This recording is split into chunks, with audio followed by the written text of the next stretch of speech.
بص يا سيدي، نروح ليوم 28 ابريل سنة 1945. يتم إطلاق النار على الدكتاتور الإيطالي بينيتو موسوليني. الشعب الإيطالي صار على السياسي الفاشي. موسوليني كان بيحاول يهرب لسويسرا، وده بعد ما انتهى حكمه بخسارة الحرب العالمية التانية. ما تيجي أحكي لك قصته، عايزك كده تركز معايا واسمع مني وانزل اعمل لايك للحلقة.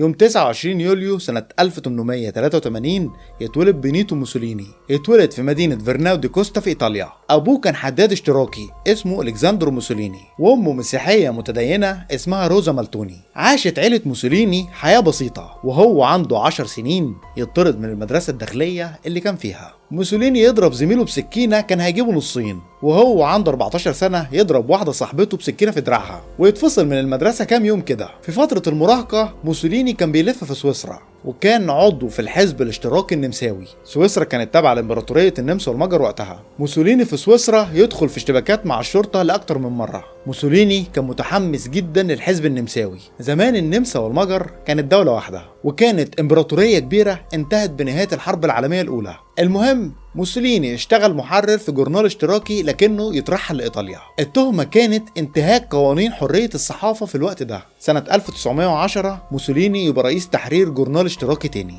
لكنه يتقبض عليه ويتسجن لمدة 6 شهور، والتهمة التحريض على العنف باستخدام الصحافة. لما اتسجن موسوليني كان في العشرينات من عمره، لكنه في السجن بدأ يكتب كتاب عن سيرته الذاتية اتكلم فيه عن سنوات دراسته ومغامراته النسائية الكتيرة. سنة 1914 موسوليني ينفصل عن الحزب الاشتراكي، وبعد كده يأسس جورنال يبقى بتاعه ويبتدي يشجع أنصاره على العنف ضد الدولة. وده كان متزامن مع الأحداث اللي بتحصل في إيطاليا وقتها. إيطاليا ما كانتش مستقرة على المستوى السياسي، خصوصا قبل الحرب العالمية الأولى. سنة 1915 ينضم موسوليني للجيش الإيطالي ويشترك في الحرب العالمية الأولى ويقاتل في الصفوف الأمامية، وكمان ياخد رتبة عريف في الجيش الإيطالي، لكنه يتسرح من الجيش الإيطالي بعد إصابة في رجله. موسوليني كمل شغله في السياسة لحد سنة 1918، وده من خلال الجورنال بتاعه أو المنظمة اللي أنشأها، واللي كانت عبارة عن منظمة وطنية شبه مسلحة، المنظمة اللي سماها حزب القتال الفاشي الإيطالي. موسوليني يدخل الانتخابات العامة في آخر السنة ويدخلها كمرشح فاشي،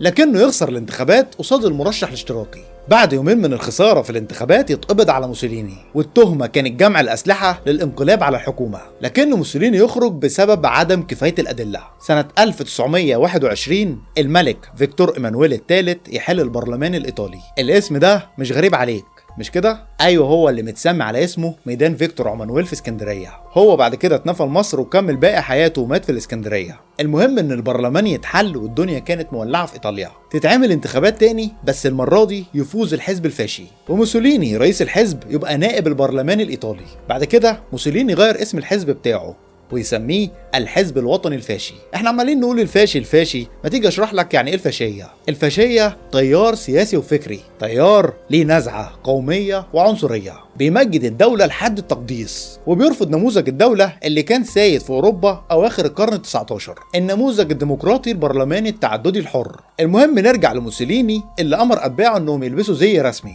فكل الفاشيين لبسوا القمصان السوداء وبداوا يفرضوا قوه موسوليني على اي قوه تانية. الكلام ده كان سنة 1922. بعد فترة تسيطر الفرق الفاشية على بعض المدن الإيطالية وحرقت كل المكاتب الشيوعية والاشتراكية، وبدأوا يسيطروا على منافذ القوة في إيطاليا. في أكتوبر سنة 1922 موسوليني واللي معاه يهددوا الحكومة الإيطالية. موسوليني هيطلع على روما ويسيطر عليها بالقوة، وده لو هو ما استلمش رئاسة الحكومة الإيطالية بنفسه. الحكومة الإيطالية كانت بطيئة. لما بعتت القوات بتاعتها موسوليني كان اتحرك فعلا وقدر انه يسيطر على بعض الحكومات المحلية. في نفس الوقت الملك رفض إصدار الأحكام العرفية، وكان واقف مش قادر يعمل أي حاجة وهو شايف الفاشية المسلحة بتسيطر على روما. وما قدرش الملك غير انه يغير الحكومة ويشكل الحكومة الجديدة اللي يبقى موسوليني رئيس الوزراء فيها، وكمان وزير الخارجية والداخلية. لفترة صغيرة كانت الناس في إيطاليا بتحب موسوليني، كانوا شايفينه الراجل الوطني اللي هيرجع المجد الإيطالي، لكن موسوليني يبقى ديكتاتور في ثانية. يوم 3 يناير سنة 1925 يقول بيان في البرلمان الإيطالي،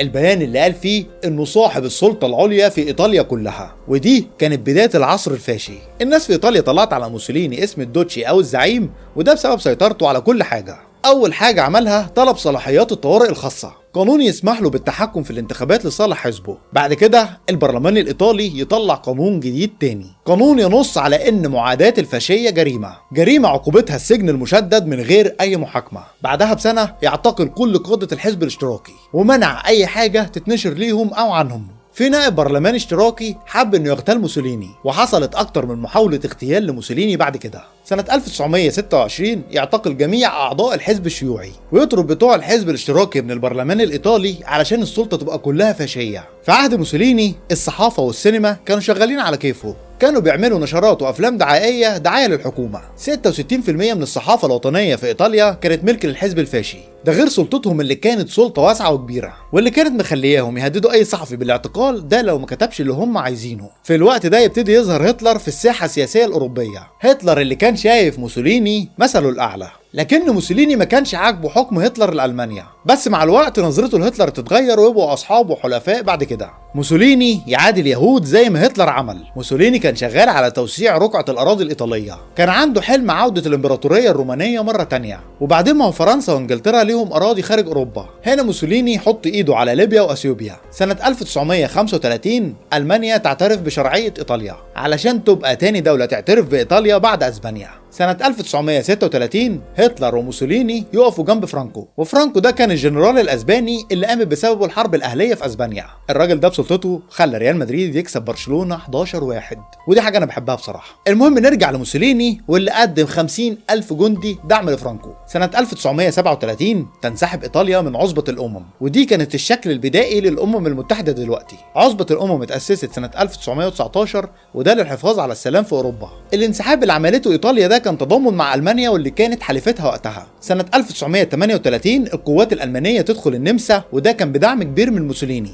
سنة 1938 موسوليني يكتب مقال يدعم فيه العرق الآري الألماني، وبدأت القوانين المعادية لليهود تظهر في إيطاليا. سنة 1939 القوات النازية تدخل بولندا، وتعلن فرنسا وانجلترا الحرب على ألمانيا. موسوليني لحد دلوقتي كان واقف بيتفرج على كل اللي بيحصل ده. موسوليني كان عايز يشوف هتلر آخره إيه. تقع الدنمارك والنرويج وهولندا وبلجيكا في إيد الجيش النازي. سنة 1939 يوقع على ميثاق الصلب بين إيطاليا وألمانيا، الميثاق اللي أنشأ دول المحور بشكل رسمي، الحلف اللي هيضم اليابان سنة 1940. بعد كده في نفس السنة الجيش النازي يدخل فرنسا. هنا موسوليني يعلن دخول الحرب بشكل رسمي بجانب ألمانيا. بس الحرب العالمية الثانية طالت قوي والشعب الإيطالي جاب آخره، شاف إن موسوليني دخل بيهم حرب هم ملهمش أي دعوة بيها، وهو سبب في موت الآلاف من الشباب الإيطالي. سنة 1943 البرلمان الإيطالي يعزل موسوليني من السلطة، البرلمان اللي كانت أغلبيته من الحزب الفاشي، ويتعزل موسوليني في جزيرة اسمها لا مادلينا.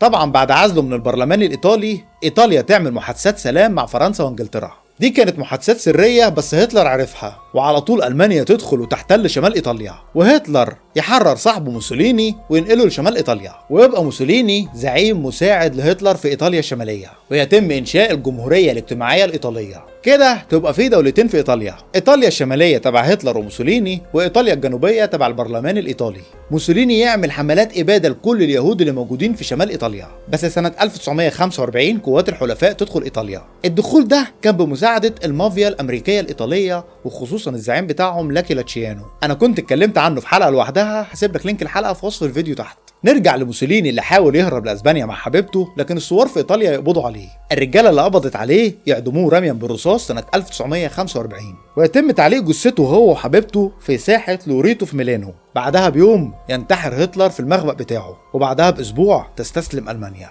وتخسر دول المحور الحرب العالميه الثانيه. معلومه اخيره، موسوليني كان من اسباب خساره هتلر في الجبهه الروسيه. هتلر كان عامل خطه هجوم بعدد معين من الجيش الالماني، لكن موسوليني جات له فكره وكان عايز ينفذها فورا. موسوليني كان عايز يضم اليونان لايطاليا، اليونان اصلا ولا ليها في الطور ولا في الطحين، لكن موسوليني دماغه كانت كده وهبت معاه انه يعمل اللي في دماغه. هتلر بعت له جزء من الجيش الالماني اللي كان داخل روسيا، وده عمل عجز في الجيش الالماني، وبعدها يخسر هتلر كل الاراضي اللي دخلها لصالح الجيش الروسي. ولحد هنا خلصت حلقتنا. لو عجبتك الحلقه ما تنساش تعمل شير ولايك وسبسكرايب للقناه وتفعل جرس التنبيهات علشان يوصلك كل جديد، وكمان تقول لنا رايك في التعليقات وتدخل القناه تتفرج على الفيديوهات القديمه. كان معاكم احمد عوض، واستنوني الحلقه الجايه. سلام.